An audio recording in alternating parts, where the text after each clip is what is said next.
দর্শক মণ্ডলী, আসসালামু আলাইকুম। দর্শক মণ্ডলী, আপনারা জানেন যে এতদিন আমরা যে রড ব্যবহার করতাম, এই রডগুলো লোহার তৈরি রড ছিল। আপনারা শুনে খুশি হবেন যে ইতিমধ্যে বাজারে প্লাস্টিকের তৈরি রড আসছে। যে রডগুলো প্লাস্টিক এবং গ্লাস ফাইবারের যে সংমিশ্রণে তৈরি করা হচ্ছে, এই রডগুলো ওজনে অনেক কম, অনেক সাশ্রয়ী হবে এবং সবচেয়ে বড় ব্যাপার, ওজনে কম হওয়ার কারণে বিল্ডিংয়ের পুরো লোড অনেক কমে যাবে, যার ফলে বিল্ডিংয়ের খরচও অনেক কমে যাবে। এবং সবচেয়ে বড় ব্যাপার, যে কোনো পরিবেশে যে কোনো অবস্থাতে এই রডে কোনো সময় কোনো মরিচা ধরবে না। তো দর্শক মণ্ডলী, এখন আমি আপনাকে ভিডিওর পরবর্তী অংশে নিয়ে যাব। আশা করি এই ভিডিওটি আপনাদের অনেক ভালো লাগবে। দর্শক মণ্ডলী, আসসালামু আলাইকুম। গ্রিন আর্কিটেক্টের পক্ষ থেকে আমি ইঞ্জিনিয়ার টুটুল আপনাদেরকে অনেক অনেক অভিনন্দন এবং শুভেচ্ছা জানিয়ে আজকে মাত্র 3 কাঠা জমি, জমি একটু বেশি আছে, আমরা ব্যবহার করছি 3 কাঠা জমির উপরে 2 ইউনিট 6 তলা একটা বাড়ি প্ল্যান ডিজাইন এবং এর খরচের হিসাব আমি আপনাদের মাঝে তুলে ধরার চেষ্টা করব। দর্শক বন্ধু, আমি একটু আগে যে কথা বলছিলাম যে প্রতিনিয়ত প্রযুক্তি চেঞ্জ হচ্ছে, নতুন নতুন প্রযুক্তি আসছে, সেগুলোর প্রতি খেয়াল রেখে, সেগুলোর প্রতি লক্ষ্য রেখে আমাদের ডিজাইনগুলো আমাদের আর্কিটেক্টরা, আমাদের সিভিল ইঞ্জিনিয়াররা করে দিয়ে থাকে। যেমন আমাদের এখন বাংলাদেশে ভূমিকম্প প্রবণ এলাকা হিসাবে চিহ্নিত হয়েছে।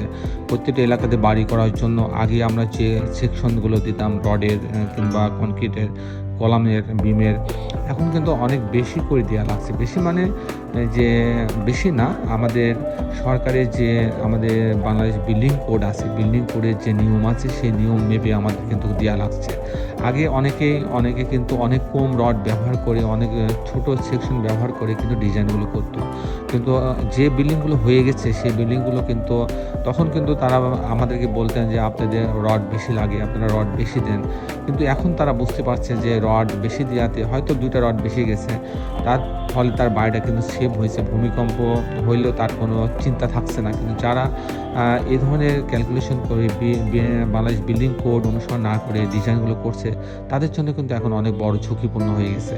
তো দর্শক মণ্ডলী, তাই আমাদের সবসময় আমাদের স্ট্রাকচারাল ডিজাইনার যারা করে, তারা সবসময় নতুন প্রযুক্তির সাথে তাল মিলায় ডিজাইনগুলো করে দিয়ে থাকে। তো দর্শক মণ্ডলী, আমি ইঞ্জিনিয়ার টুটুল আছি আপনার সঙ্গে।